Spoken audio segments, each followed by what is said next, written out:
X as a subset. So we take all the convex sets that contain this and intersect them, and thus make the set smaller and smaller. So it's the smallest convex set that contains such a our original set.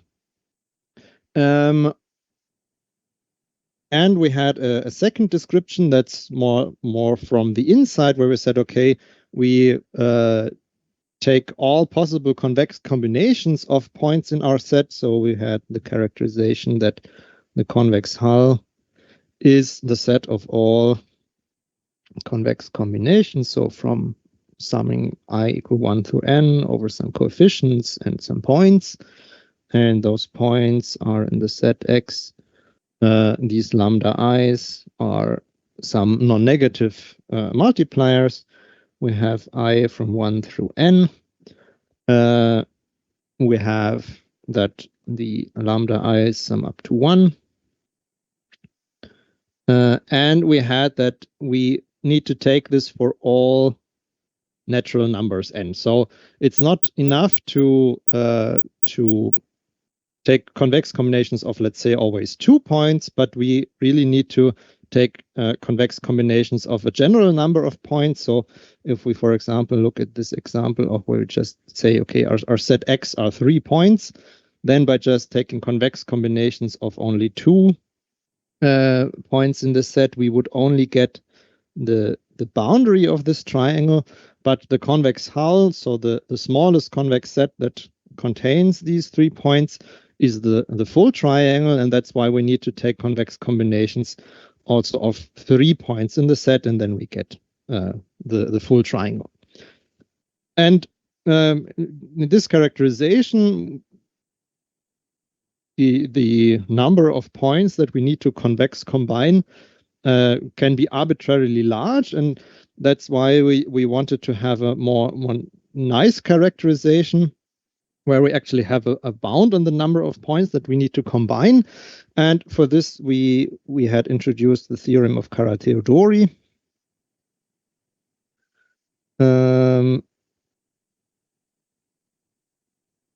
That says if we have some subset of Rn, then it's enough to take n plus 1 points. So convex combinations out of n plus 1 points, and this is enough to build the convex hull. So then the convex hull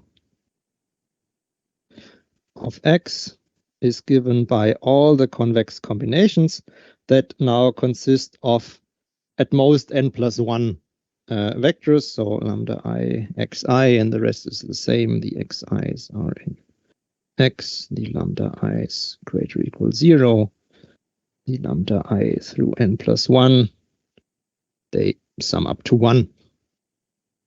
And so if, for example, we have a look at 4 points, then the convex hull of this is just the square that's defined by having these points as corners. And then this theorem says that we can build up any point in this square as a convex combination of 3 points. So for example, I can build up this red point that I've just drawn as a convex combination of those 3. In the application of the theorem, one has to be a little bit careful, because it does not say if we have the set X, we can pick through n plus 1 fixed points and then take the convex hull of this, because if we just picked 3 points here, we would only get a triangle and not the full square as the convex hull. But it says that every point in the convex hull can be represented by n plus 1 points. But that's still nice, because we don't have to build up convex combinations of an theoretically unboundedly large number of points. All right, and what does this theorem help us? This theorem helps us in showing that the convex hull of a compact set actually remains compact. So from this we get that if X is compact,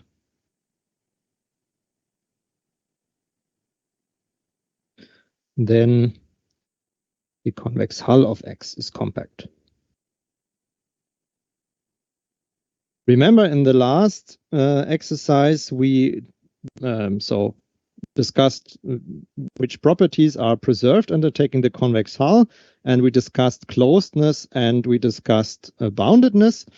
And we said, okay, boundedness is preserved, but closedness may in general be not preserved. Or we had this example of one infinite line and one point above.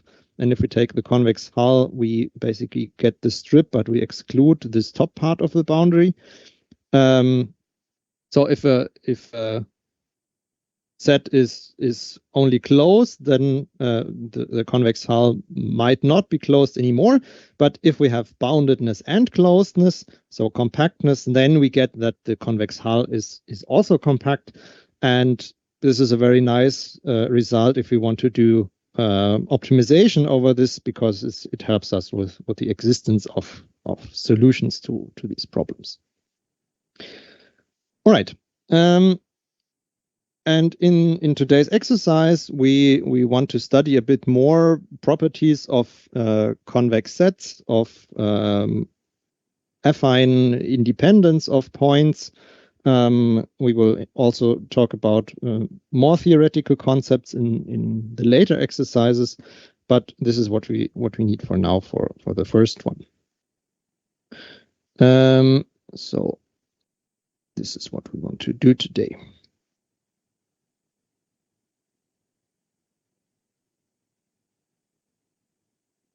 Okay, so the first theorem that we want to show today is Radon's theorem, which states that if every set of affinely dependent points in Rn, we can partition into two disjoint sets that if we take the convex hulls of those two sets, we have a non-empty intersection. So what does this mean? We know that, for example, in 2 dimensions, we can have at most 3 affinely independent vectors, because affinely independent is also always room dimension plus 1. So we know that 4 points are always affinely dependent. This is what's also stated here. And then the theorem says that we can partition this into 2 subsets. So we can take this one and this one into one subset, and this one and this one into one subset. And if we then build the convex hull of both of those, so one time this line and once this line, then we have a non-empty intersection of these affine hull of this convex hulls, which is exactly this point here in the middle. All right, and we want to show this theorem to get a bit more familiar with affine independence or affine dependence. All right, so we should start with a set of affinely dependent points. So let's introduce some notation. Let's say we have some set of vectors v1 through vl, which is affinely dependent.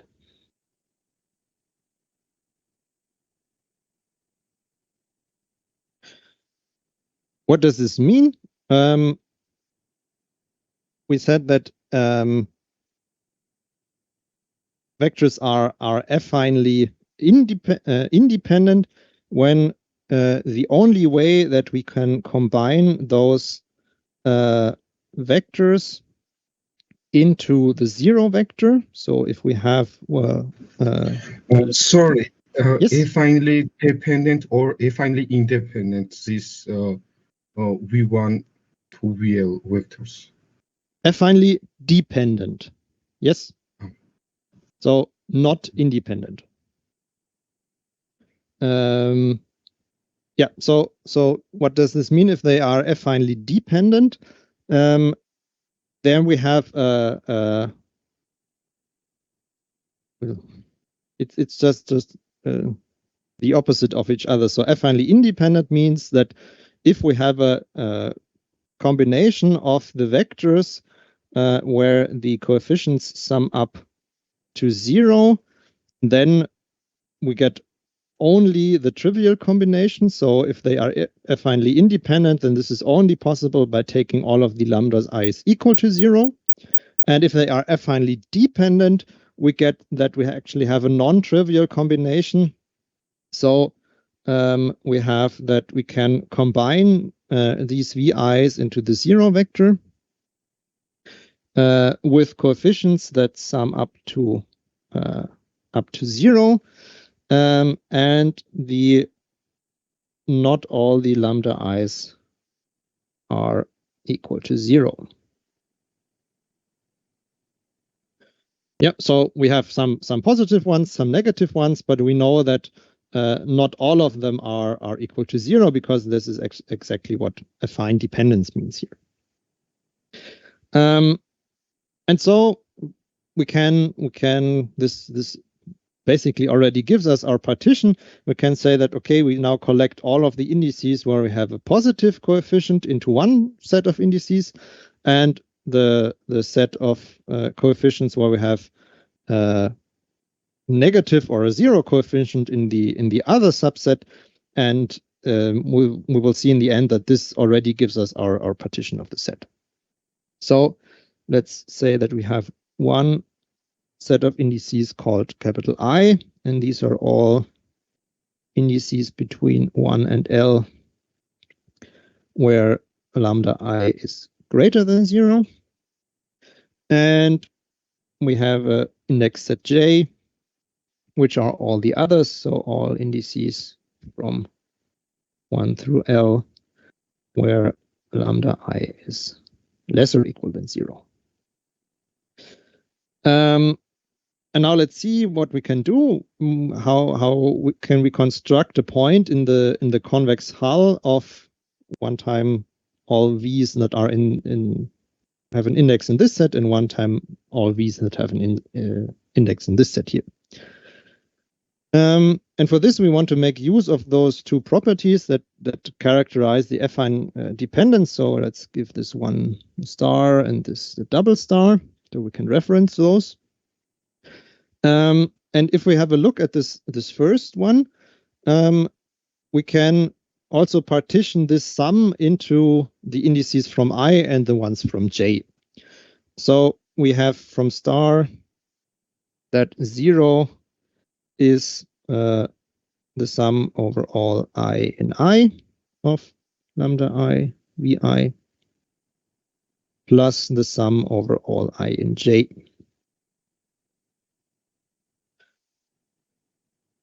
Let's actually call this index J so we don't get confused.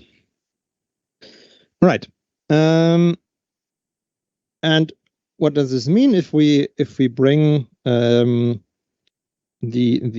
sum over the j's to the other side? We have that the sum over the lambda I vi's is the same as minus the sum over the lambda j vj.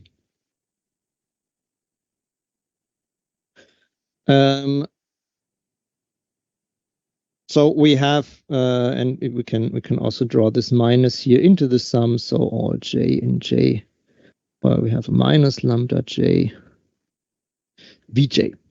So we have here on the left-hand side a point in Rn, a combination of the vi's, and we know that on the right-hand side of this identity we have the same point, but we have expressed the same point as a combination over different vectors from our original set. We also know that by our definitions, all these lambda i's, those are greater than 0. And all the lambda j's were less or equal than 0, but if we take them with a minus sign, those are all greater or equal than 0.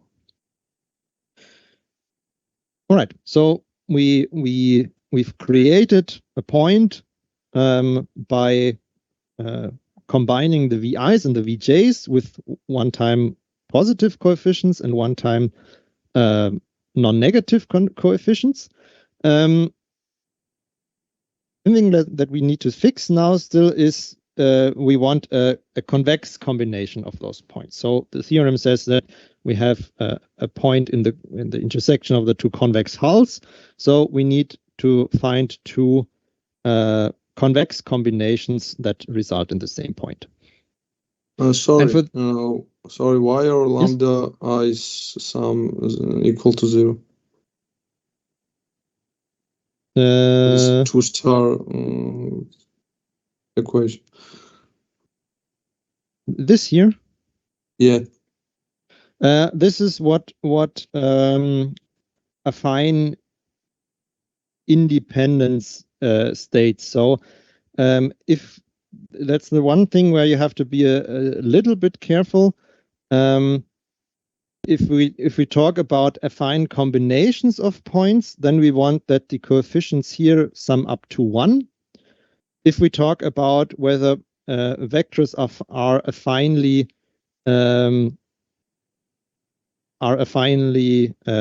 independent, then we need this condition that the vectors sum up to 0. So you have to be a little bit careful. You can also have a look in the lecture notes or on the last exercise sheet, but that's actually the proper condition for discussing affine independence. Okay, thank you.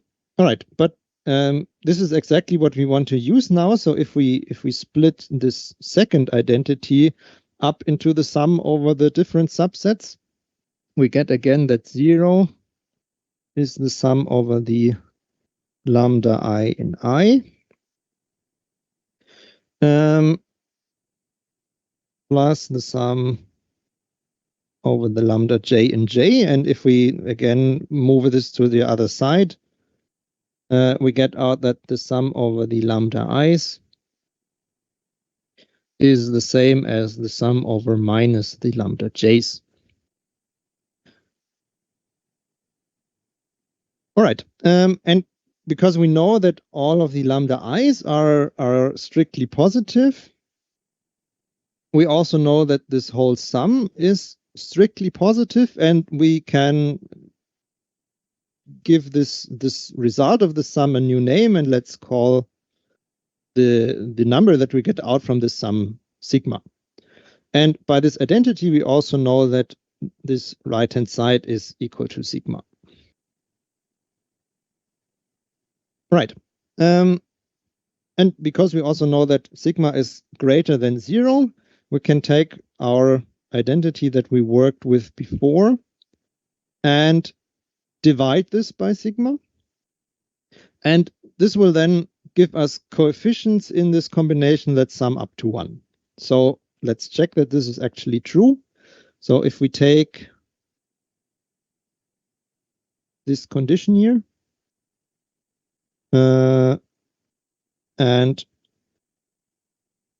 divide this by this new variable that we just introduced, what do we have? We have the sum over I in I of lambda I divided by sigma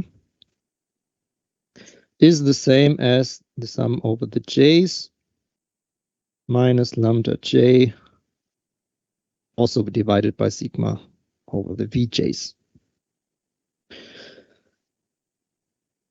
Okay, and now we know that all these coefficients, those are greater than 0, those are greater or equal than 0.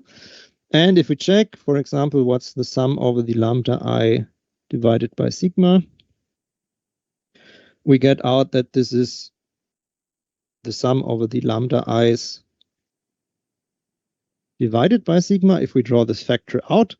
And because sigma is just defined in this way, we get out that those new coefficients now they sum up to 1.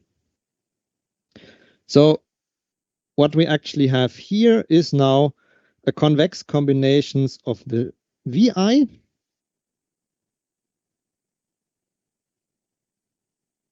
and what we have here is a convex combination of the VJs. And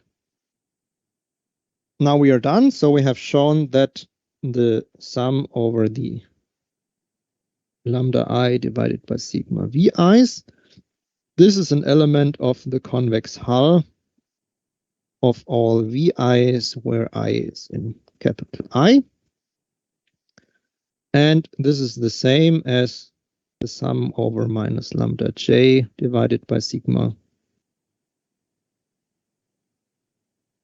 And this is an element in the convex hull of all the VJs.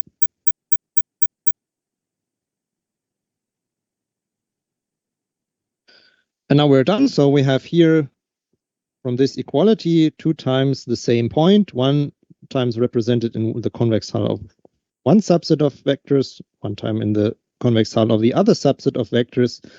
So we are done. We have proven our theorem.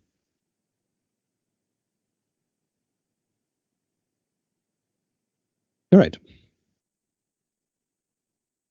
So this was a bit of an exercise to get more familiar with the concept of affine independence or affine dependence. So exactly to keep in mind that we need here this summation up to 0 and not the summation up to 1. Can I quickly go over the proof, just saying what we did and why we did that, not just technical details, but just basic ideas? Okay. So the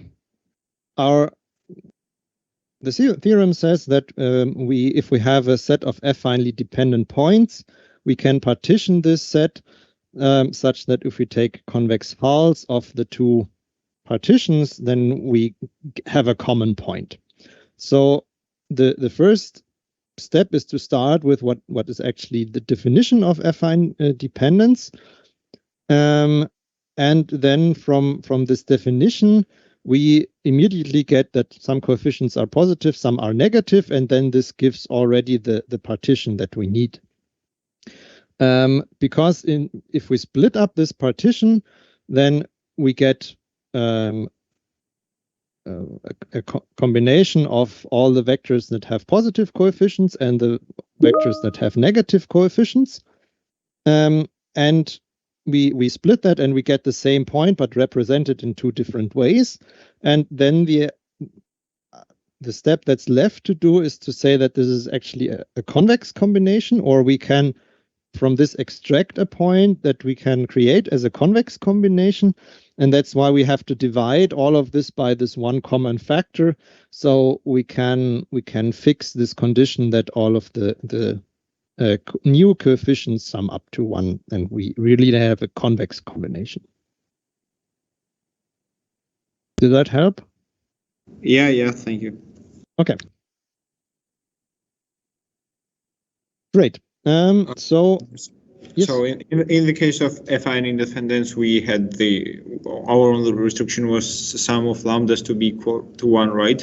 And in the case of convex combinations, we have additional constraints that lambdas are non-negative. And why couldn't we have used the same logic for the same problem, except for stating the fact that there are some lambdas that are greater than or equal to the 1/2, and some that are less than 1/2?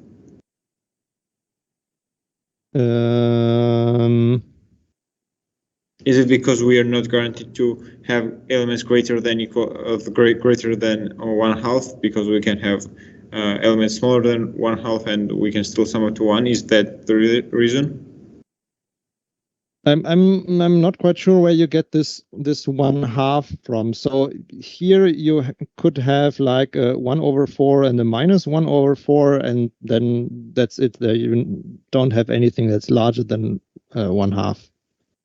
Oh yeah, but here the basic idea was the first idea was to split 2 cases, right? I mean, first was the part where we had positive or non-negative lambdas, and the second part was negative part. So we had some kind of criteria which we used to split the indices of the lambdas, and why can't we do the same index splitting mechanism for convex combinations?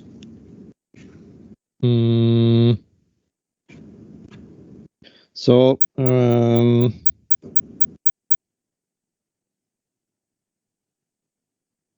there is not really a concept of, let's say, convex independence or something like this. So we can only start here with affine dependence.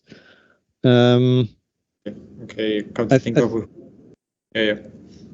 We haven't mentioned convex dependence, so yeah, so that doesn't really exist as a concept. Yeah. Okay.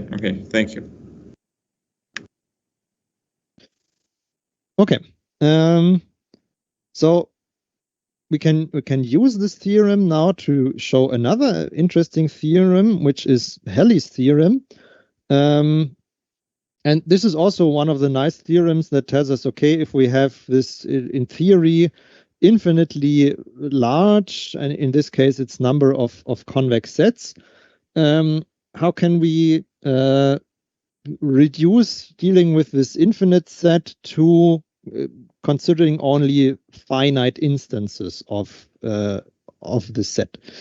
And what the theorem tells us is that if we have a bunch of convex sets that somehow exist in our space, then we try to find a common point in all of the sets. So one point that lies in the intersection of the whole family of convex sets. So if I draw that okayish enough, then, for example, this point here should be contained in all of the convex sets. And we would like to find a characterization how we can ensure that such a point exists. And this is what this theorem helps us with, is it says if we have a non-empty intersection over a selection over these convex sets, where we say that if we pick n+1 convex sets, if we can make sure that for any selection of n+1 convex sets we have a common point, then we have a common point of the whole family. So in this example, for example, I have to check that this set and this set and this set, they have a point in common. And so, for example, I could find this point. And then I have to... M must be finite, right? M must be... yeah, M must be finite.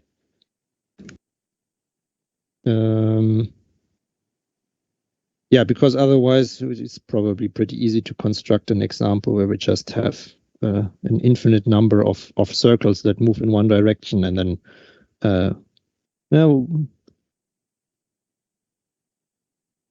it's actually a good question.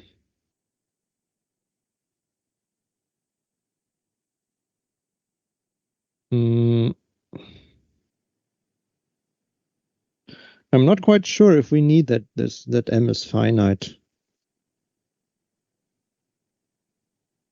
I mean, we can surely show it for any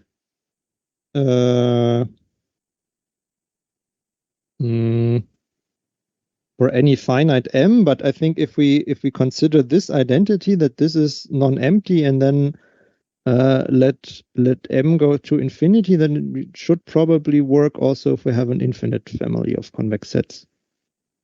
I would have to look that up, but I'm not quite sure that we need that we have a finite number of sets. Okay, thank you. But yeah, let's prove this for a finite number of sets.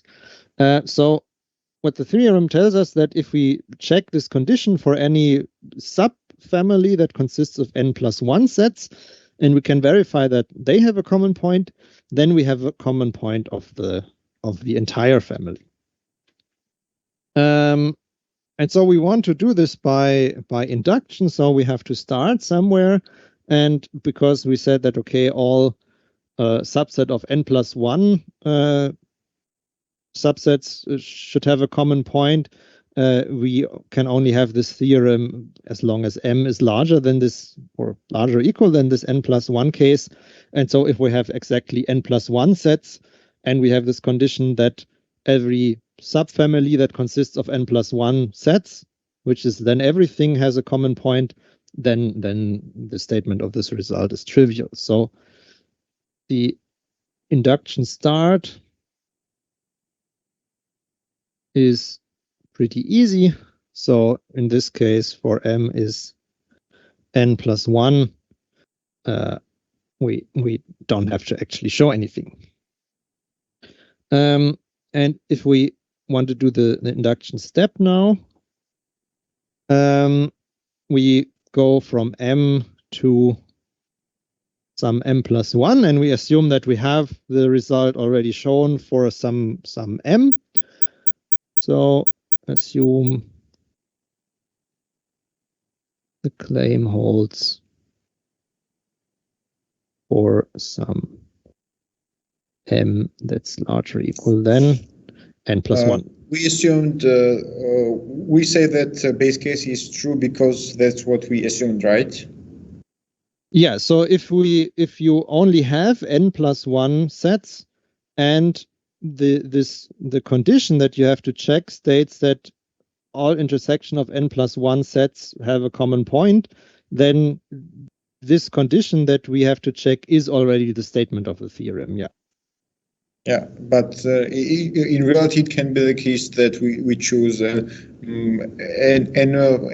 elements that do not that do have an intersection, so they do not satisfy the criteria. So basically, this is only like for cases where this statement holds, but for other statements, we can say that their intersection is also an empty set. Yeah, so the theorem says that if all these n+1 families have a non-empty intersection, then the whole family has a non-empty intersection. Obviously, if you find one subfamily that has a empty intersection, then the whole intersection is also empty.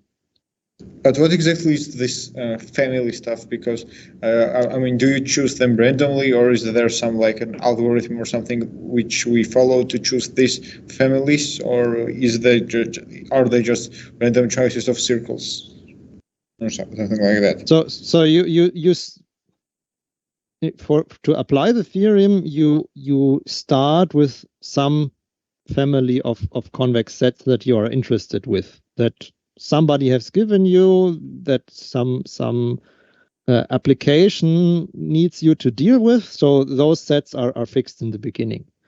And then that was not what I was asking. My question was about how, I mean, do you have some sort of criteria to determine next member of the family, or are they just given, like nothing else? They might not be connected at all by some logic or some mathematical inequalities or stuff. They can just be given for you without any algorithm to determine K2 from K1 or something like that. Yes. They can be totally general, any collection of convex sets. They don't have to be related at all. Okay. That was my question. Thank you. Okay. Right. Let's go back to our proof. If we want to do this induction, we need to assume that if we have a family that consists of M sets, and we have this condition, then the statement is true. And we want now to deduce that this also holds for if we have M+1 sets. So what does this mean? If we drop any set out of our so we have K1 through Km+1. And if we throw out any single one of those sets, we are left with a family of M sets. And for those, we have the claim. So for those, we know that there is a non-empty intersection. So we know that for all j in 1 through m plus 1, it holds that the intersection over all I from 1 through m plus 1, but I not equal to j, so we throw one set out of your family. This intersection is non-empty because this is an intersection of m sets. And for this, we have our assumption. So for this, we assume that we have an empty intersection. And so this means if this intersection is empty, we have a point xj that's always inside this intersection. So we know that there exists xj, where j is again from 1 through m plus 1, where we have that xj is exactly contained in this intersection here. So in the intersection from 1 to m plus 1, but I not equal to j. All right. And so if we now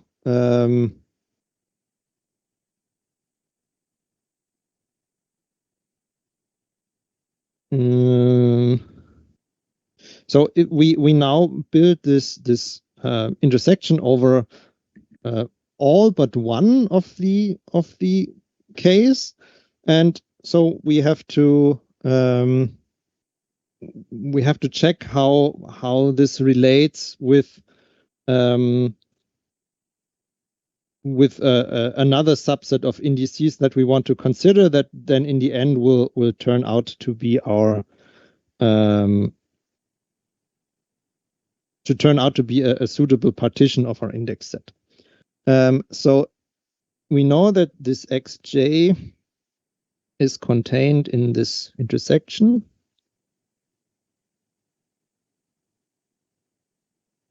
Not equal to j.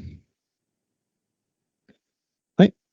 And we know that this intersection over all of the ki's is always contained in an intersection where we intersect less of the sets. So we know that this is contained in in the intersection of all ki's, where all I are from any other given index set. So we have some index set I, which is a subset of 1 through m plus 1. And this is only the case, so we have this inclusion if the j that we don't have in the intersection on the left-hand side is also not a part of this index set that we intersect here on the right-hand side. So this is true if j is not in this other index set that we are interested in. And vice versa, if j is not in there, and if j is in this index set, then we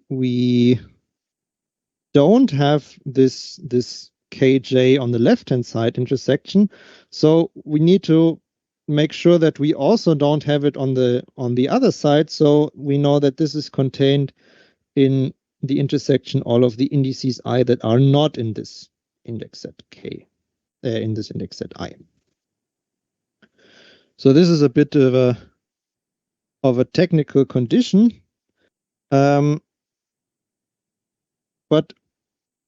what does this tell us?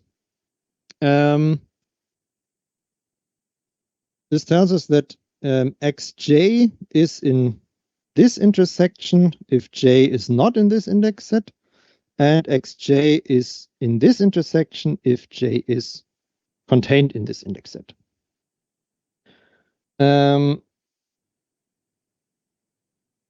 And what does this mean? Because we have here on the right-hand side intersection of convex sets. So again, something that's convex, and we have points of the xj's that are contained in these convex sets on the right-hand side, which means that we can build convex combinations of the xj again, and have again an element either in this set or in this set. So we have that the convex combination of all the xj's where j is in I. This is a subset of this set here. This is a subset of the intersection of all the ki's where I is not in I. And the convex combination of all the xj's where j is not in I. This is a subset of the intersection of all I in I over the ki's. Okay. Now, how does this help us? We have now these two convex hulls over a partition over points. So we collect all the xj's into a set, and then we have this partition over the xj's, take the convex hulls. And we would like now that there's a common point in those two convex hulls. And what helps us here is the theorem that we just proved earlier. So Radon's theorem, which tells us that if we have an affine dependent set of points, then we can partition them into two sets. And if we take the two convex hulls, then we have a common point. So how can we make sure that the set of all the xj's is actually affinely dependent? Well, we have x1 through xm plus 1. And we know that m plus 1 is obviously greater than m, and m was greater or equal than n plus 1. So this here is greater or equal than n plus 2. And we know that any n plus 2 points have to be affinely dependent, because we can only have at most n plus 1 affinely independent points. So because we have this large number of points xj, we know that the set of the xj has to be affinely dependent.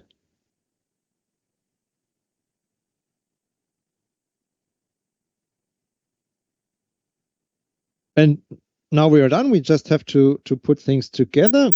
We now can apply our Radon's theorem.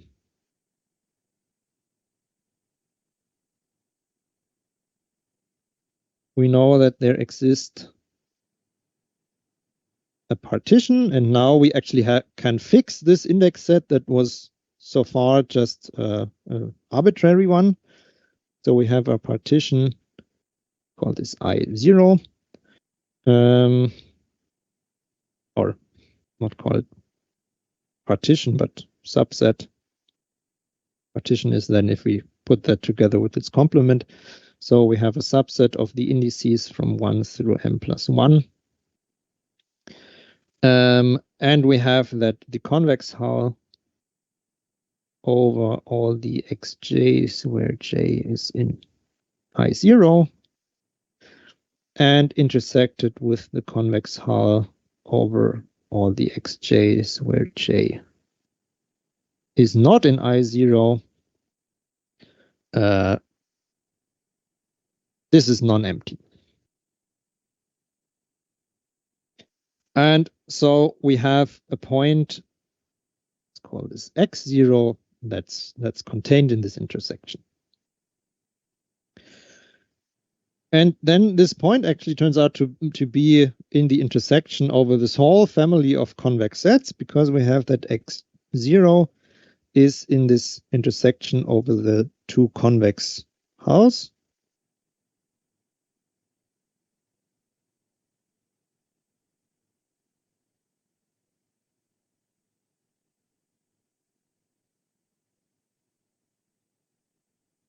And we have here that the two convex hulls, they themselves are contained in some intersection of the ki's. So this is a subset of the intersection of the ki's where I is not in I0.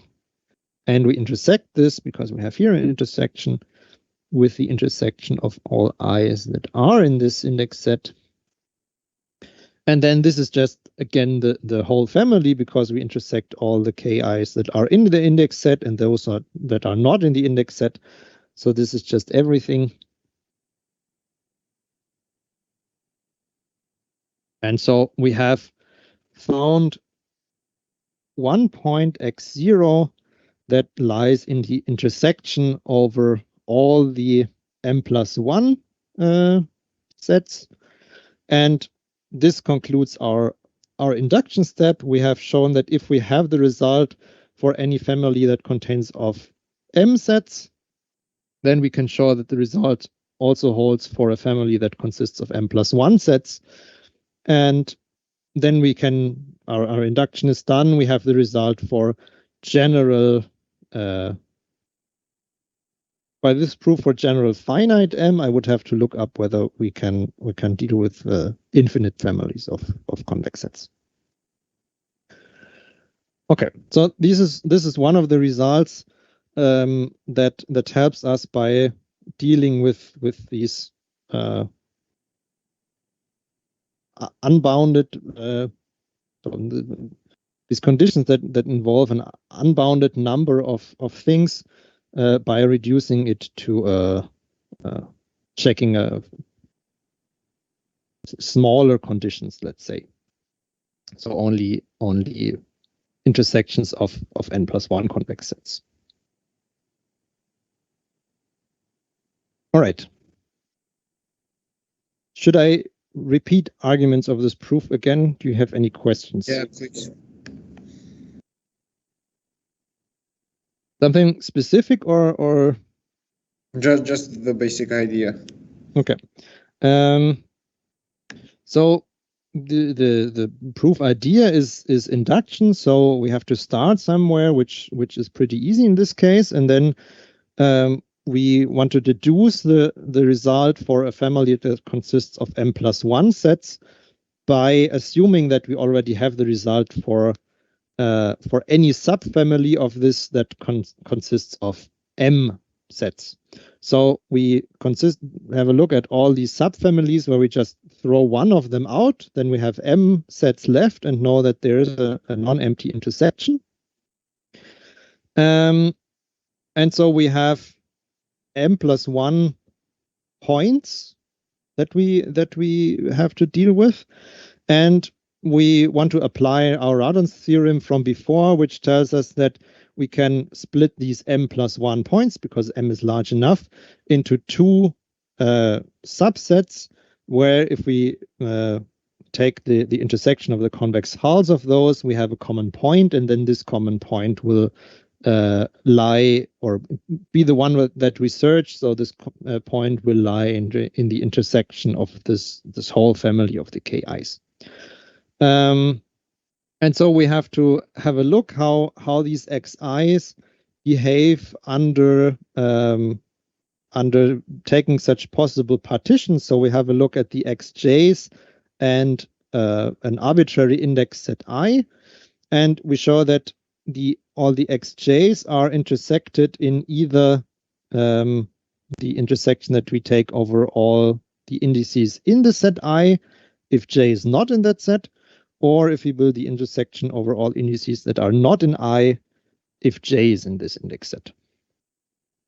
And then we exactly get that the convex hull over all the points that are in one index set are contained in this index, in this intersection, and the other one is in this intersection. And then by Radon's theorem, we get that those two convex hulls, they have a common point, and then this common point is then also in the intersection of those two sets, and thus in the intersection of the whole family. That's the main idea. Yeah, thank you. Understandable. Okay. I see there's a message in chat.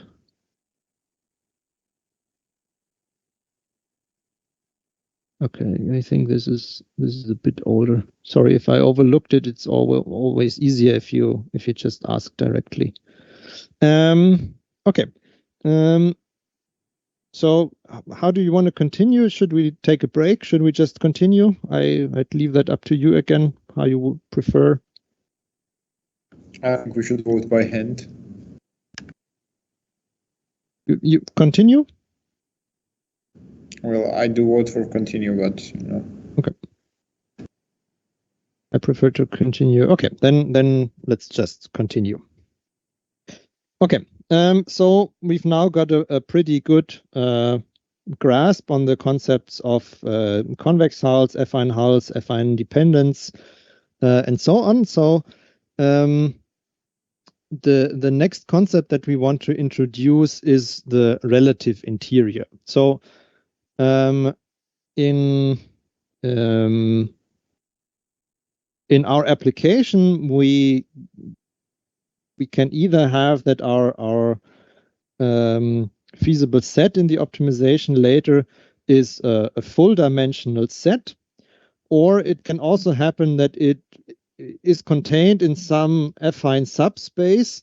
And so if we talk about the interior of a set as it defines in the usual way, then this lower dimensional set obviously does not have any interior points.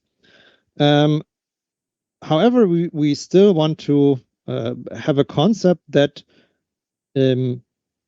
because this lower dimensional set only has no interior because it's embedded in this higher dimensional space, but if we look at it in the affine space that it's living in, then there it obviously has an interior that's well defined. And that's what leads us to the definition of a relative interior, which basically gets rid of this question of, okay, where is this set embedded into a larger space, or does it live in its natural space where it wants to live? And that's why we introduced the relative interior of a set.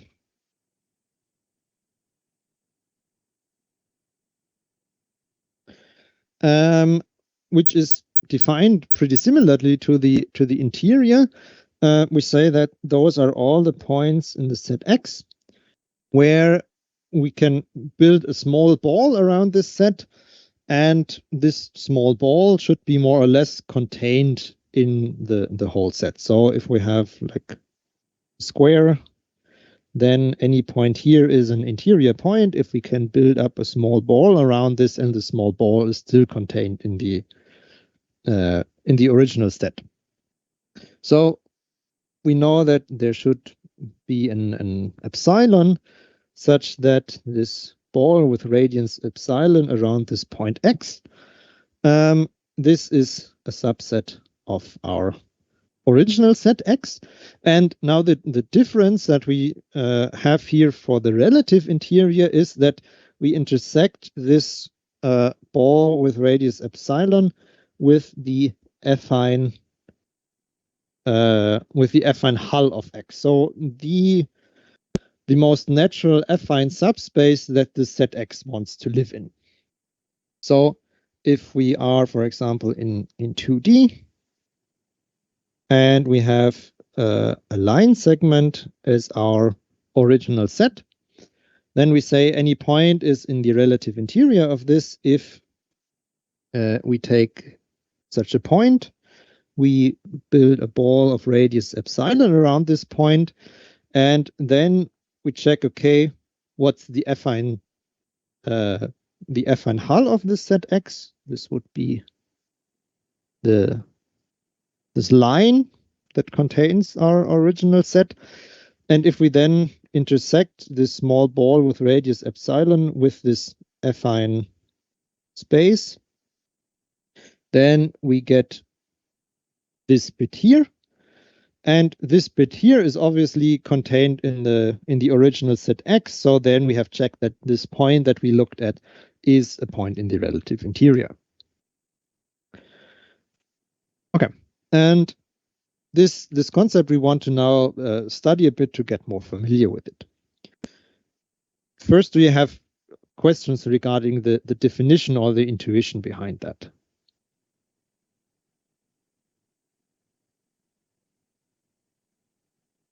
Okay, so was there a question? Oh, okay.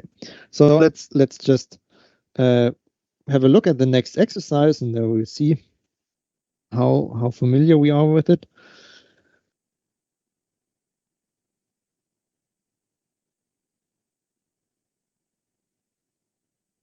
Okay, so first of all, we know that if we look at any Rn, we know that the whole Rn is an open set, and so we know that the interior of the whole Rn is just the whole space Rn again. And now we would like to have the same property basically for the relative interior. So if X is already an affine subspace, we want that the relative interior of that subspace is again the whole affine subspace. So how can we check that? If we should show that two sets are the same. So first check that the left set is contained in the right one. This is trivial because we always know that the relative interior of any set is always contained in the set. So this is directly done immediately. In the other way around, we have to check what's the definition. We should show that every point in X is in the relative interior, so we take X. And to show that this is in the relative interior, we have to find an epsilon such that if we take the ball and intersect it with the affine hull of our set X, this is again contained in the set X.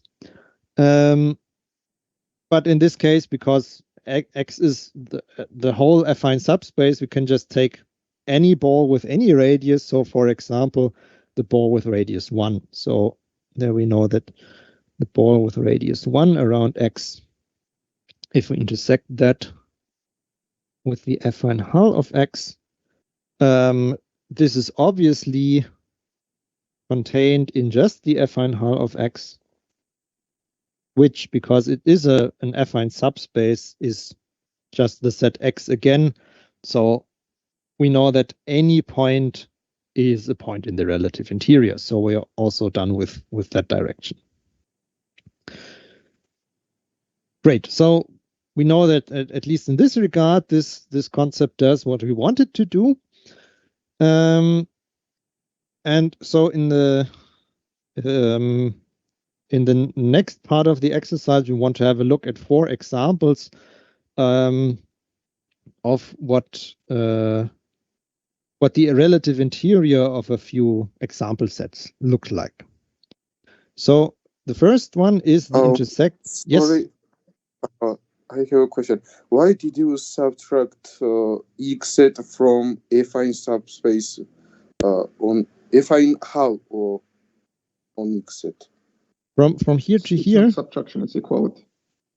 It's equality. Yes, I knew that. So this is equality of sets? Was this? Okay, just notation. Okay, sorry. Sometimes my writing is a bit ugly. Yeah, but thank you. Yeah, it's equality of two sets. All right, so first example is we take a ball with radius 1 around 0, and we intersect it with the linear subspace that's given by points in R2 where x1 plus x2 is equal to 1. How does the set look like? We have our coordinate system. We have somewhere our ball with radius 1. Should hopefully be centered at 0. And then we have our line that satisfies that x1 plus x2 is equal to 1. And then our set x is just this set here. So what would you say? What's the relative interior of this set? That segment without one and without endpoints. Yes, Without exactly. So intersections. yes, so the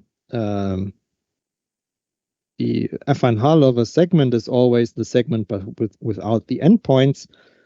Sorry, the relative interior. So many definitions. The rel int of x is affine hull will be entire line, and relative interior will be segment without endpoints. yes, exactly. So this is now there's a different ways to write this. Either we say that these are all because we have a segment, we can write this as convex combinations. So these are all lambda times 1, 0 plus 1 minus lambda 0, 1, where to exclude the endpoints, lambda is from the open interval 0, 1. Or we can also write it as these are all the x in R2, where the Euclidean norm is less than 1, and x1 plus x2 is equal to 1. Right, so we see that in this case, because this condition is already an affine subspace that contains the whole set, this condition is just preserved, and then from this additional condition, we just exclude the equality case and have this strict inequality that describes the relative interior. Okay. I have one question in part A. When we write affine hull of x equals x, is it the definition of affine subspace, or we use some other argument there? No, it's the definition of affine subspace. So I can also write it here again, because x is an affine subspace.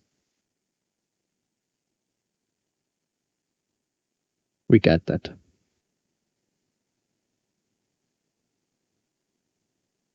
Yeah, that was the question. Thank you. Okay. All right. So pretty intuitive. What's the relative interior here? So next example is still ball with radius 1, but now intersected with a half space. So we have again our coordinate system, ball with radius 1.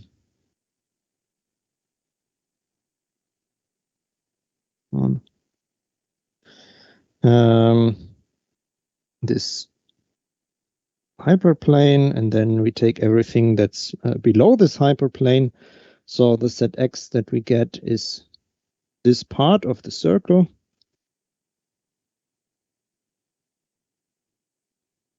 So what's the relative interior of this? The points that are not on the boundary of that intersection. Yes, exactly. So because this set is full dimensional, there the relative interior just coincides with the normal interior. And so here we have that the relative interior of X is just the same as the interior of X, which are all X in R2, where the norm is strictly less than 1 and X1 plus X2 is also strictly less than 1. Okay. So far, so good. Now, how does the relative interior? Now things get a little bit more complicated because we are in 3D. What's if we take X as the set of all X in R3, where X1 squared minus X1 squared plus X2 squared is less or equal than 1, and minus X1 plus X3 is equal to 0. I'm not going to draw this, but what would you say? How does the relative interior of this guy look like? Some sort of sphere or something? Maybe almost. So here you have more or less hyperbola that's defined for the x1 and x2 coordinates, and the x3 coordinate is just independent of this. So let me try to sketch it. You have some hyperbola, x2. So you have something like this. Because we have less or equal than 1, probably something like this.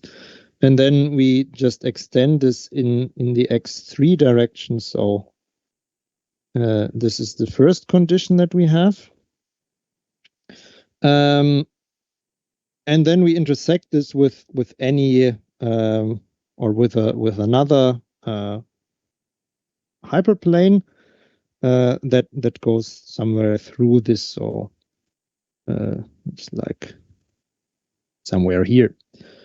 So it's a bit more difficult to draw. So it's interesting to see how can we extract the a formal definition of the relative interior from this this mathematical description of the set. And for this we use again our approach from the first part. So we have here one condition that tells us that the set lives in a affine subspace.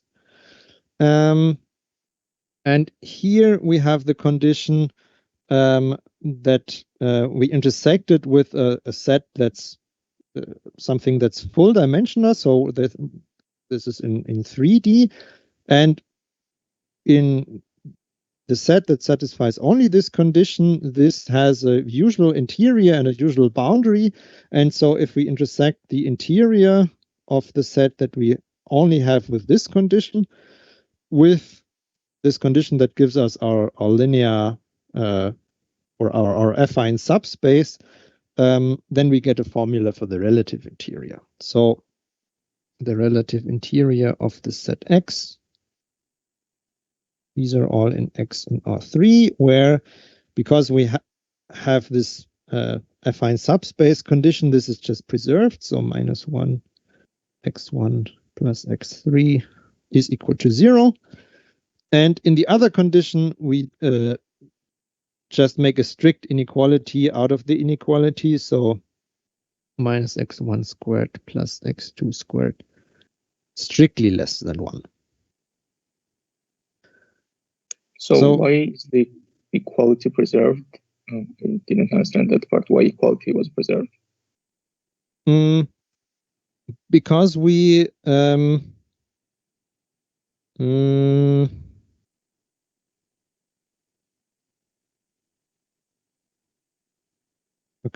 can I explain? So we are interested in what's the affine hull of our set X, yeah. So because this is the thing that we intersect if we check the definition of the relative interior, and because X was a subset of all x where minus x1 plus x3 is equal to 0, which is an affine subspace, we know that the affine hull of X is also a subset of that guy. We can actually show that, because again the other set that we intersect with is full dimensional, that these two guys are actually equal. So what's written here is actually the affine hull of the set X. And that is why we need A parts, right? In A part, when we put X equals affine hull of X for affine subspaces, that's where we use it right now. Yes, exactly. So we always know that the relative interior of a set X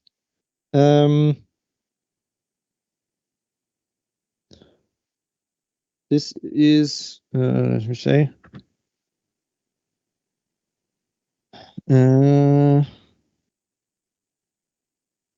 so because we know that the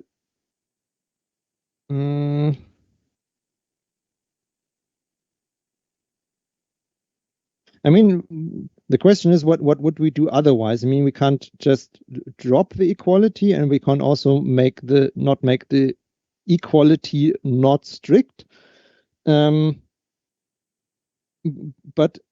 as you said, because this equality defines the affine hull of our set, and the relative interior in that thing is just the whole set again. We get that this equality is preserved and this guy is not. Yeah.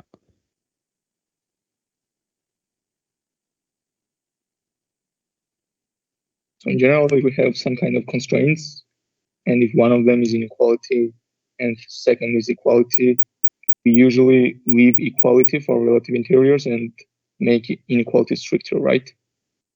That's in general the approach. We will actually see in the next example that we have to be a little bit careful. So in the next example, we have a look at this set here. So where we have two equalities, and we have linear inequalities, so those give us two affine spaces, but instead of so for now we have always intersected them, but this time we take the union of those two sets.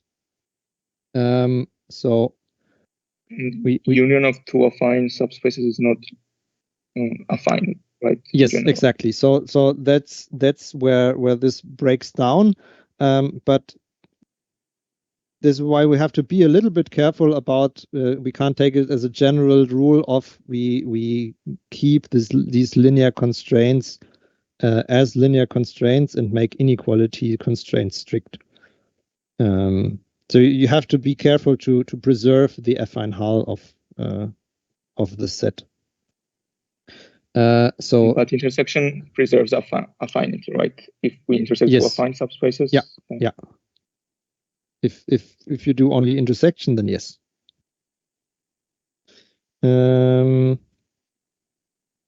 so let's draw the set here. So there we take the axis where x1 plus x2 is 0 and where x1 minus x2 is equal to 0. So we have this and this.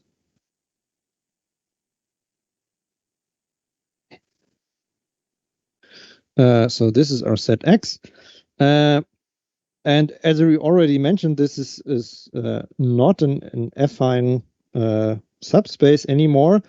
And in fact, the affine hull of X is the full R2. And so because we have the full R2 as affine hull, the relative interior of that set would coincide with its actual interior, and because these are just two lines, we don't have any interior points. So there we have that the relative interior of X is the same as the interior of X, and oops, this is actually the empty set because we don't have any interior points. So you have to be a bit careful about looking at, well, we have a line segment, so everything in the line excluding the endpoints is the relative interior. This definition of the relative interior is really a global definition, so you can't only look at the set locally and say, well, yeah, I know what the relative interior is, but this really depends on the affine hull of the whole set, and so we have a global description of this relative interior. So can we generalize somehow this third and fourth part? These last two parts?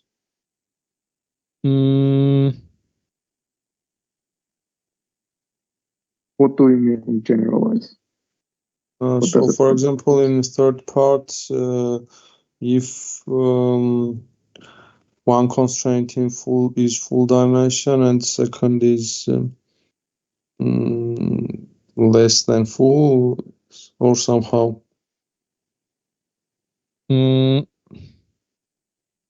Yeah, I think so. I think that the generalization is indeed if you have full dimensional constraints, there you take the normal interior of the full dimensional constraint, and if you have conditions that just describe the affine hull of the set, then those are just preserved, and there you don't change anything.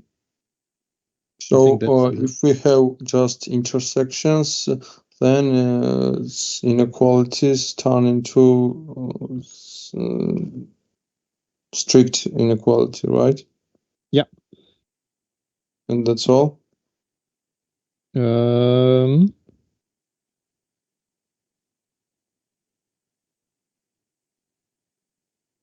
currently, I don't have any counterexamples where things could go wrong.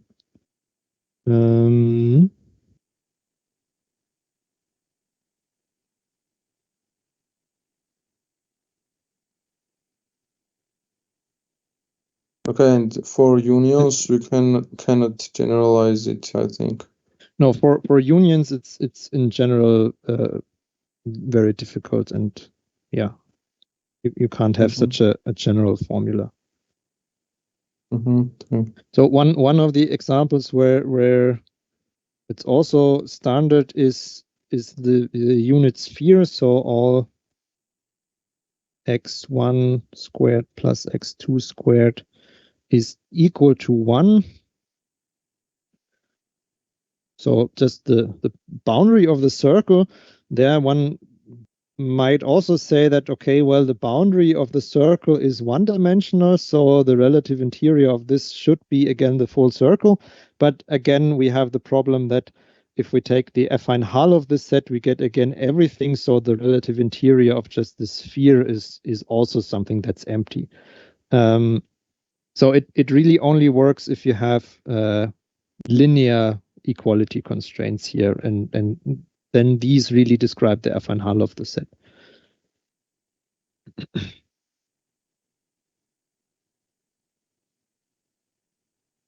Okay. Yeah, so let's move on to the other exercises so we can get a little bit more done today.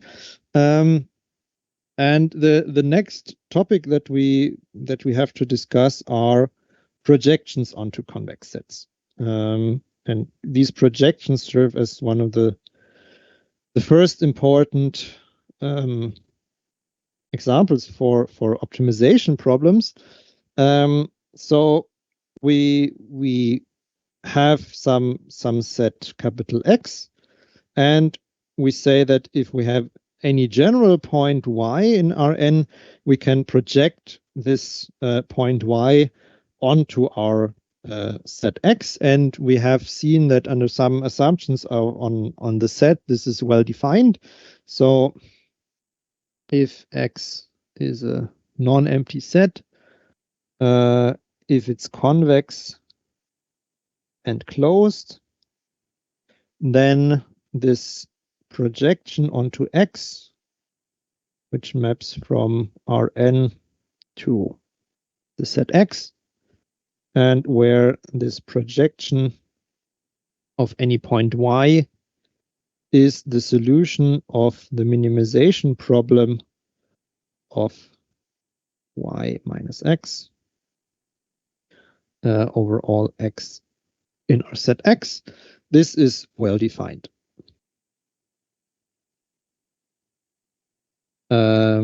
So let's draw the picture again. We have our convex set X here.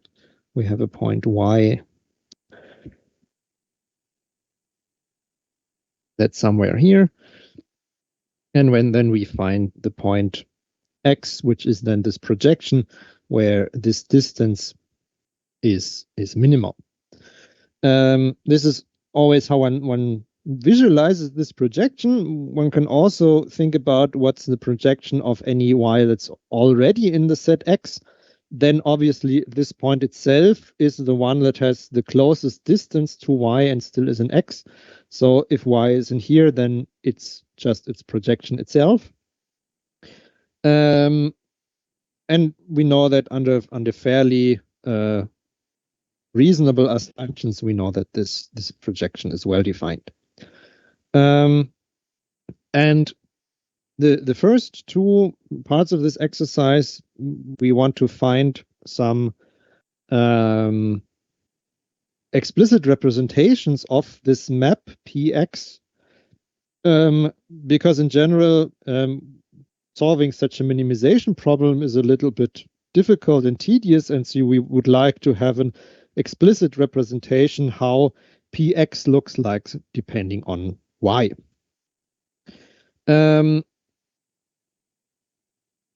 And for this, we have seen some conditions in the lecture. How we can characterize solution to this minimization problem or to this projection, and there we had more or less the same logic as we had last exercise for solving these linear minimization problems, where we said that we have a point X is a solution to this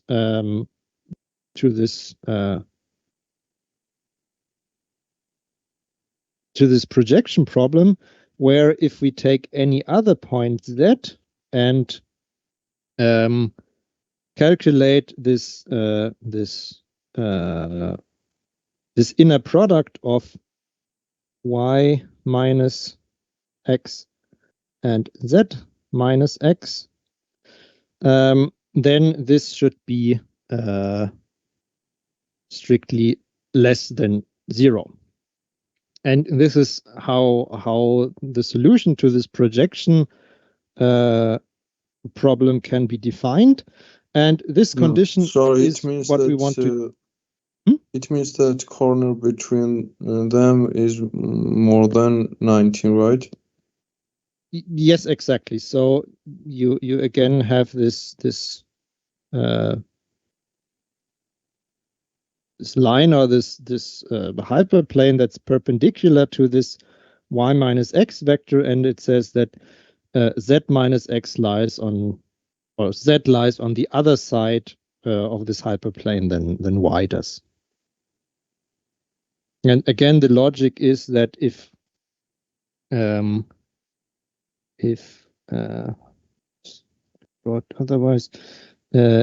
this is y here, and we would take, for example, this point x, then if we take the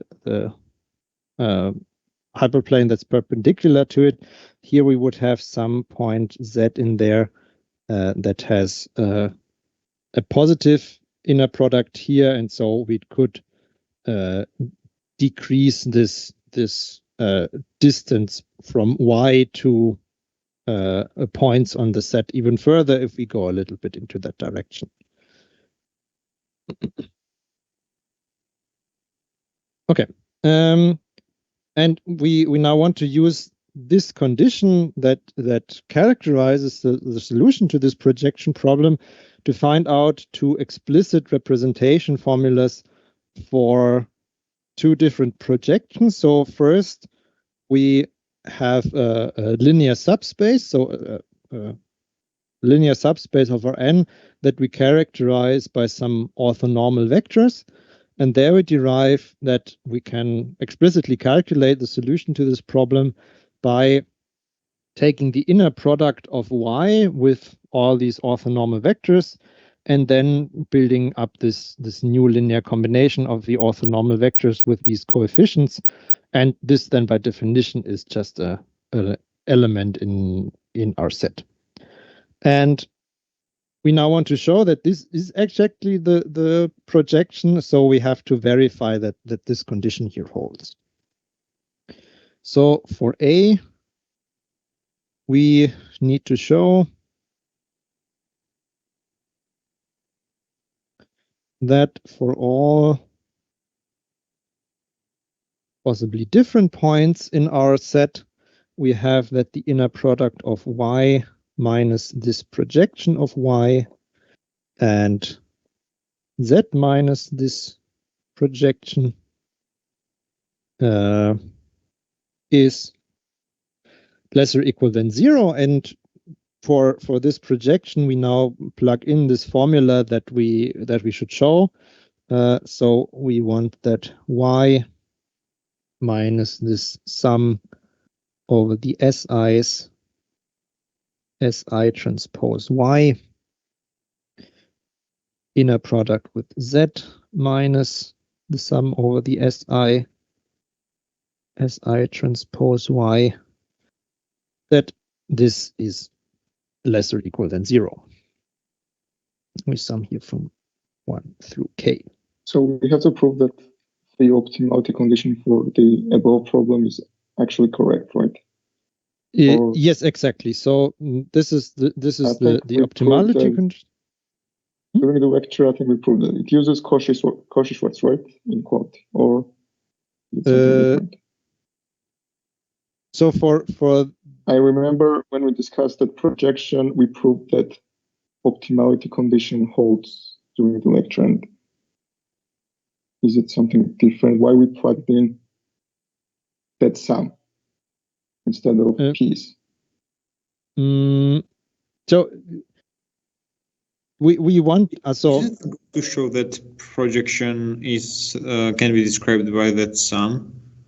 Yes, exactly. So if we just define the projection, then we define it as a minimization problem. So find the closest point to the point y in the set X. And then we can say that, okay, we have a solution to this minimization problem if we have some optimality conditions, that those are the optimality conditions, or this one here.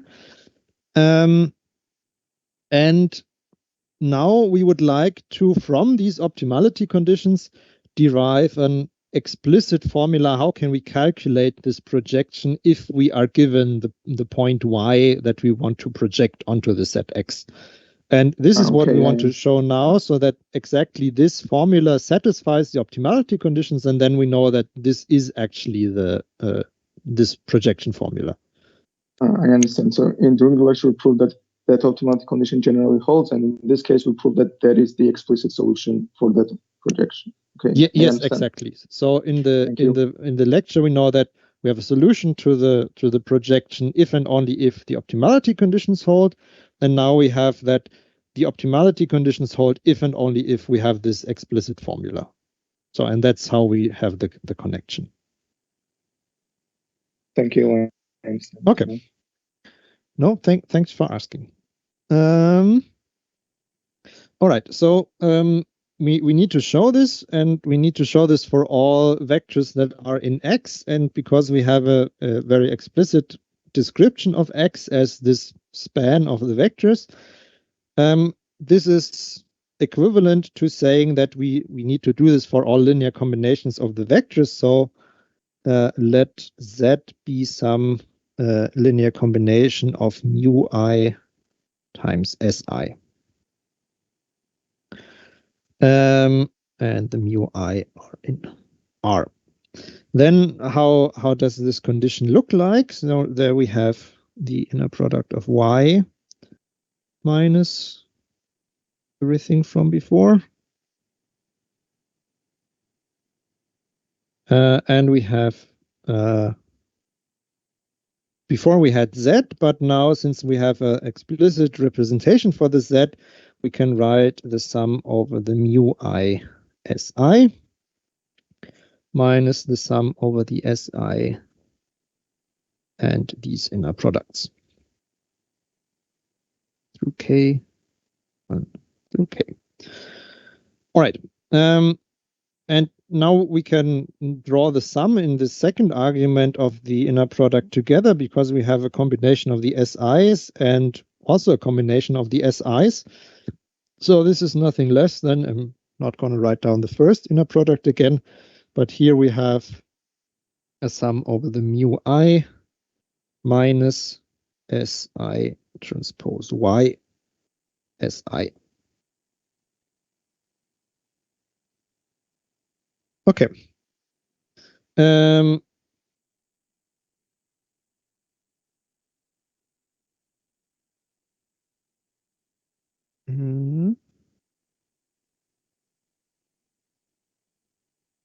Okay, so let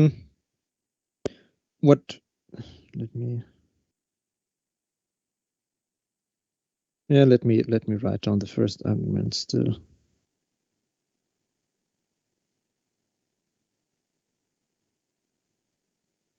We have Y minus 1 through K Si transpose Y. And so we can draw out this this sum and the linear combination out of the inner product.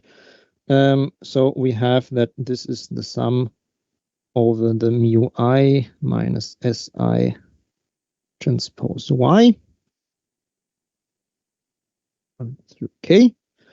And then we have the inner product of Y minus the sum, and I'm now going to call this summation index J, because we have two sums inside of each other, over the inner product of Y with S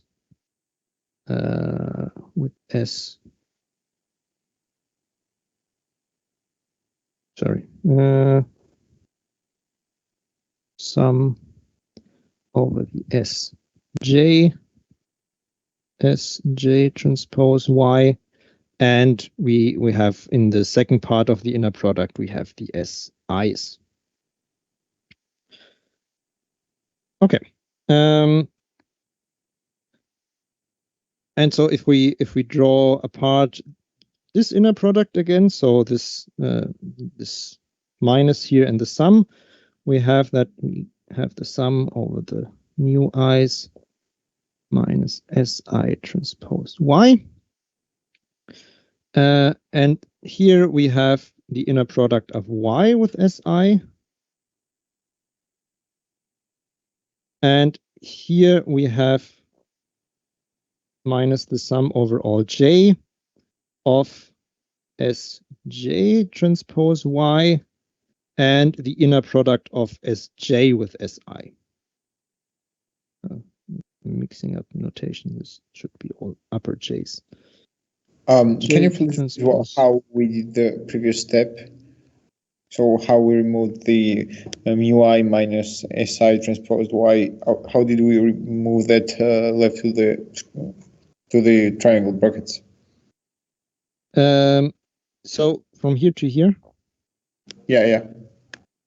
So we know that we have an inner product here, which is linear in both arguments. So because we have here, these brackets, these are just coefficients. These are in R, and we have a combination of those vectors Si.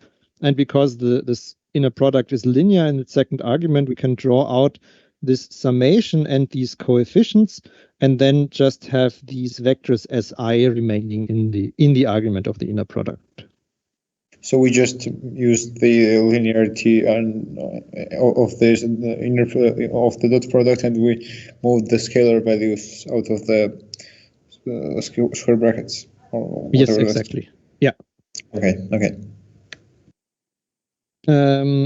And then we basically do the same thing again, where we draw out this summation of y and the summation over these sj's, and then we have so here we have some scalar values again, and then we draw out this summation, and what's left is the inner product of this guy, and that's what's left here. And now we have to check what's this guy minus this guy, but we know that we have assumed that all of these vectors S, I, and J, they are orthonormal. So this inner product is either 1 if I is equal to J, or it's 0 if I is not equal to J. So in this summation over all the J terms, actually only the Si term survives. So this whole thing here is equal to this prefactor, which is Si transpose Y, times 1 if we take I equal to J. And there we see that what we have here and what we have here is actually the same thing, so we can cancel those two guys out.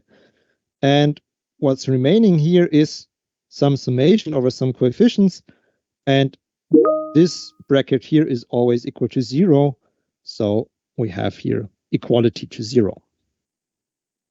So we actually have shown more. We have shown not only less or equal here, but we have shown equality to 0.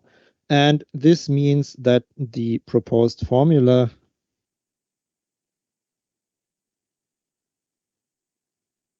is actually this projection onto this linear subset, linear subspace, sorry.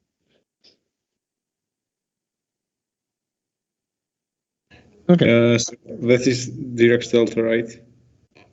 Yeah, that's, we can also write this as so not Dirac delta, Kronecker delta, it's called. Or Yeah. Yeah.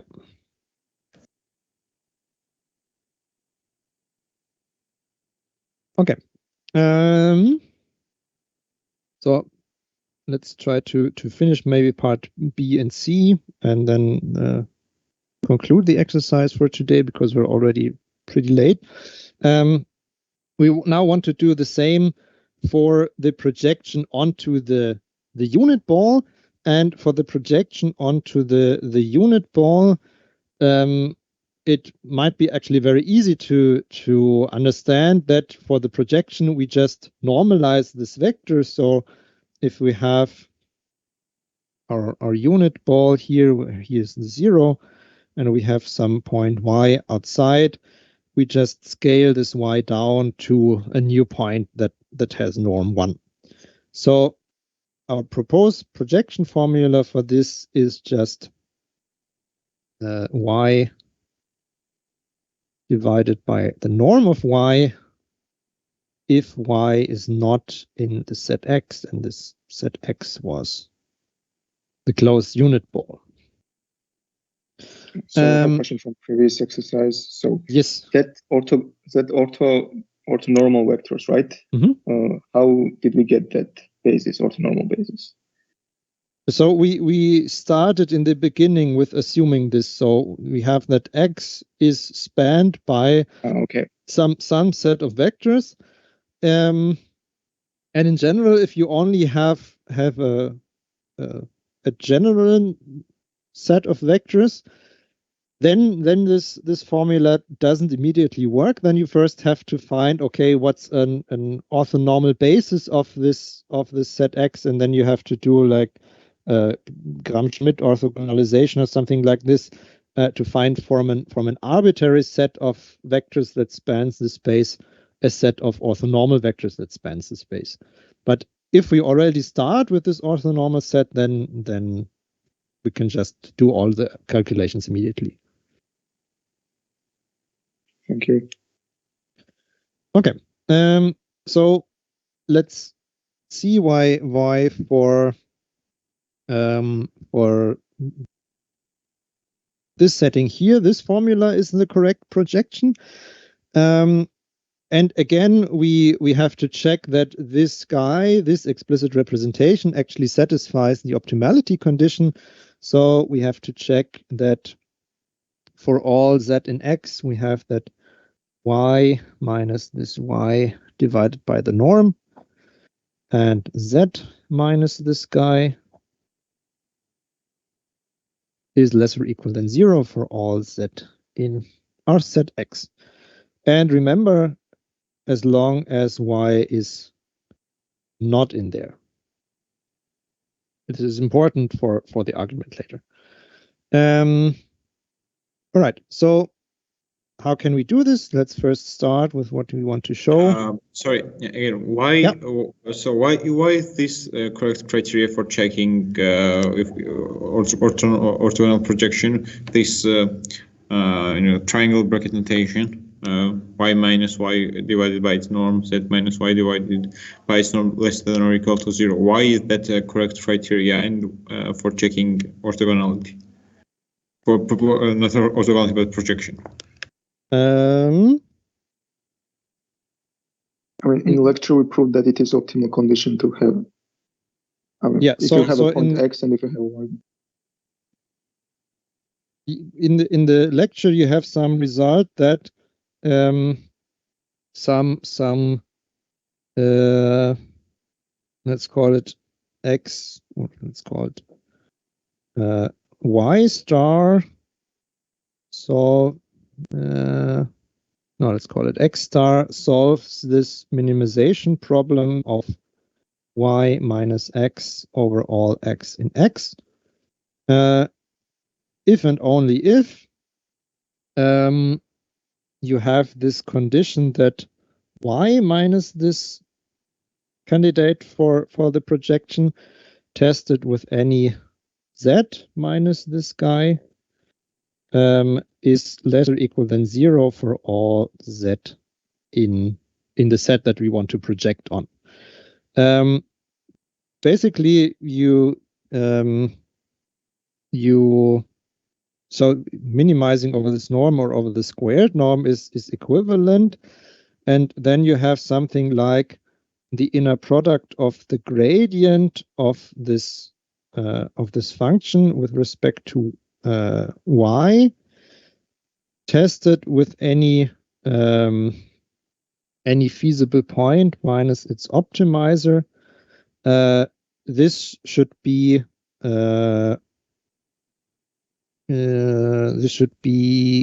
greater or equal than 0 for all feasible points in the feasible set.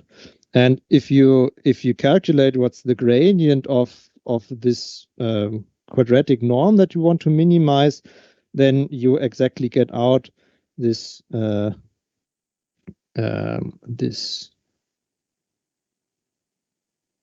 what no, I have here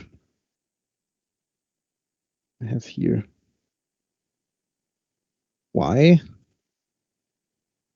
Now I'm myself confused.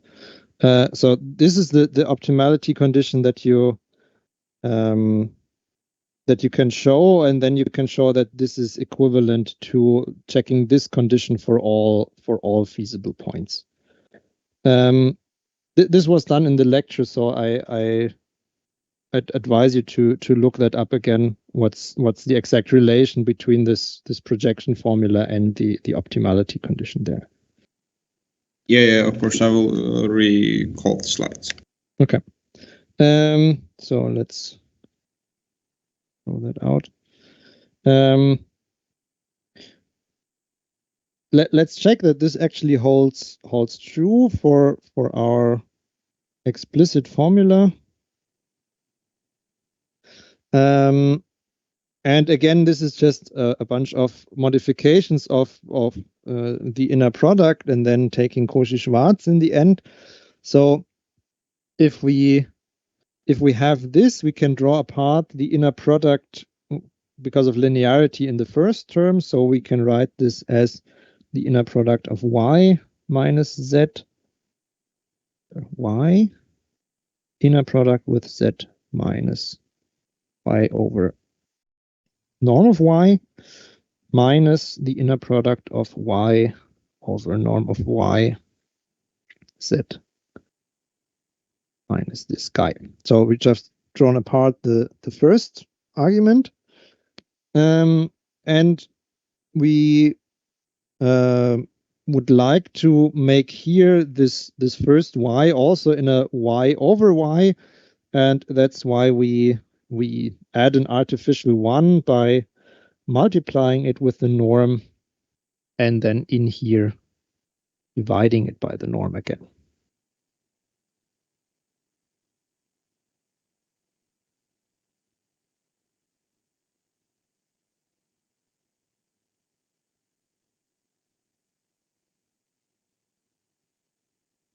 Okay. So now we have 2 times the same inner product here, which means that we can combine the terms. So we have here a norm of y, minus here we have just a prefactor of 1, so y minus 1. And in the second argument, we now have y over norm of y, and we can also draw this inner product apart with linearity in the second argument. So this is y over norm of y, inner product with z, minus y over norm of y, y over norm of y. And now we want to show that this is less or equal than 0, so we need to estimate some terms. First, we know that because y was outside of our unit ball, we know that the norm of y is greater than 1. So y minus 1 overall is greater than 0. We also know that because this y over norm of y is a normalized vector, this inner product of the 2 normalized vectors is equal to 1. And what's left to see is that here, this inner product we can draw apart with Cauchy-Schwarz inequality into a lesser equal than norm of y over norm of y times norm of z. And this first thing we can again cancel into a 1. Okay. So with all these steps, what do we have? We have that this is, because we have here a positive prefactor, this Cauchy-Schwarz inequality remains a lesser equal. We have here a lesser equal y minus 1 times norm of z minus 1. And now we know that this guy here is something that's positive, but we know that we have this condition for all z that are inside the unit ball. So norm of z is always lesser equal than 1, which makes this term overall lesser equal than 0. So we have here really shown that this term here satisfies the optimality condition for this projection formula, and thus the projection onto the unit ball is really given by this normalization or by this rescaling. Okay. And now what does this help us? So we have now seen that, okay, if we consider the projection as a optimization problem, we can find optimality conditions that we can solve, but we can also use this projection formula to form an optimality condition for a different problem. So we can write that if we have a general function f that's defined on the set x and that we want to minimize, then we have here the first order optimality conditions for minimizing this function over x, and using this projection onto this feasible set, we can actually write this optimality condition again as a projection. So we have that this optimality condition is the same as projecting x minus its gradient back onto the feasible set. So if you recall, if you understand graphically, point x star is optimal for this minimization problem if its gradient points in some sense outside of the if minus the gradient points outside of the feasible set.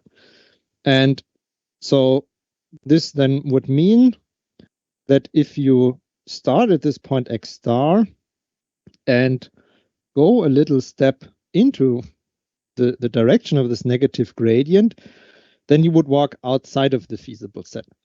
And you can characterize this by exactly this projection formula. So if you take any point, walk a little bit into the direction of the negative gradient and project this new point back onto your feasible set, if you then remain at the point where you started with, then this point is optimal.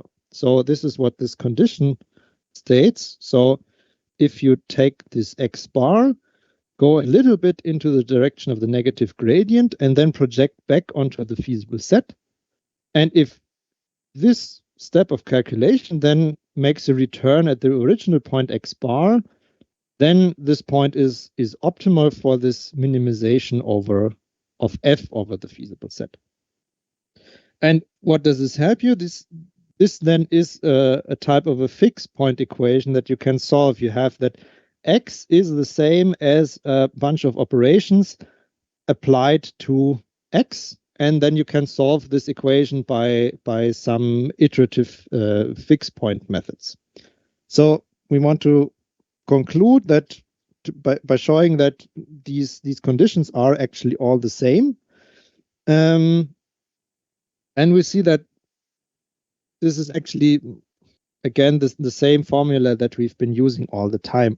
So we know that x bar is the projection onto the set x of x bar minus t gradient f of x bar, if and only if, first of all, we know that this point here is in the feasible set, and that this new point minus the old point minus x bar minus the new point tested with any z minus x bar is less or equal than 0. And if we take here this new point, the old point minus the new point, we have minus t times the gradient of f. And so in the optimality condition, we get here that we have t times gradient of f of x bar tested with z minus x bar greater or equal 0 for all z in X. And this then is exactly the first order optimality condition for minimizing f over the set X. And we can either write this.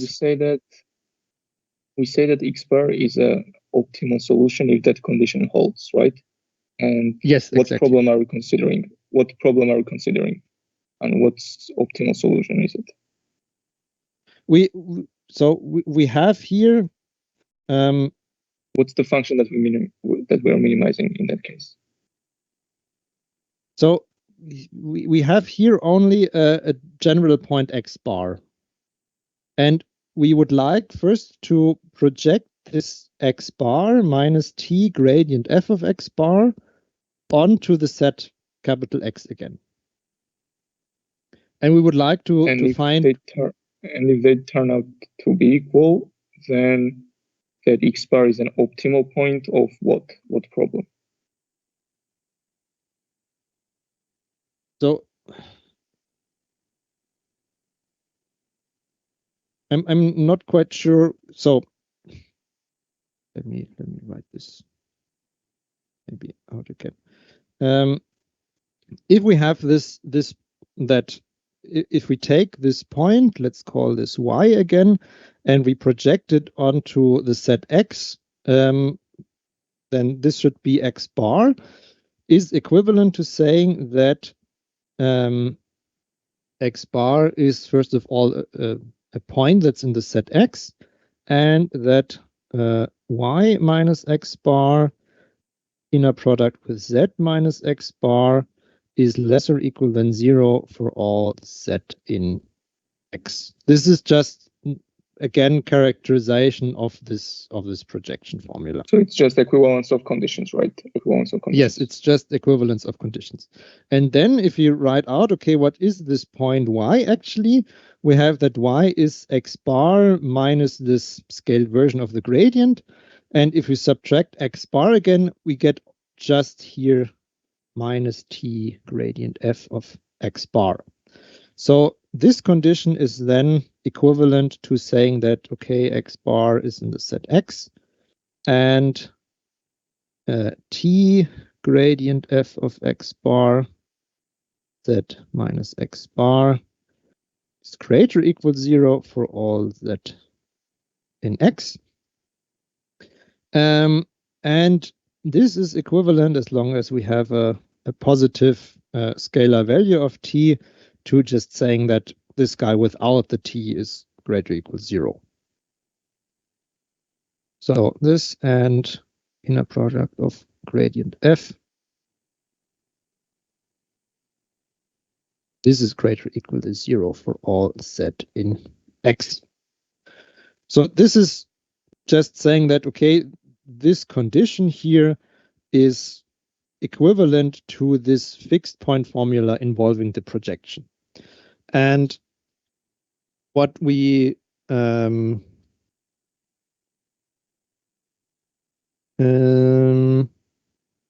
so if we have a look at the problem, minimize f of X subject to X in X, what are the first order optimality conditions? Those are exactly that gradient f of X bar tested with z minus X bar is greater or equal than 0 for all z in X. And so we see that the first order optimality condition of this minimizing f over the set X, those coincide with the condition that characterize this projection formula. So that's the connection here. So the problem that we are currently considering is to minimize fx over set capital X. Mm-hmm. And if we want to find the optimal solution, we have to solve that first fixed equation. Yes, exactly. So if you want to solve this problem, then you try to find a point that satisfies the optimality conditions. And this you can write as this fixed point equation. So if you can solve the fixed point equation, you solve the first order optimality conditions. I mean, it looks like, the y point looks like point resulted by gradient descent. So is there some connection between them? Yes, that's pretty much the idea. So you know that you are at an optimal point if you were to do a gradient descent step, and this would take you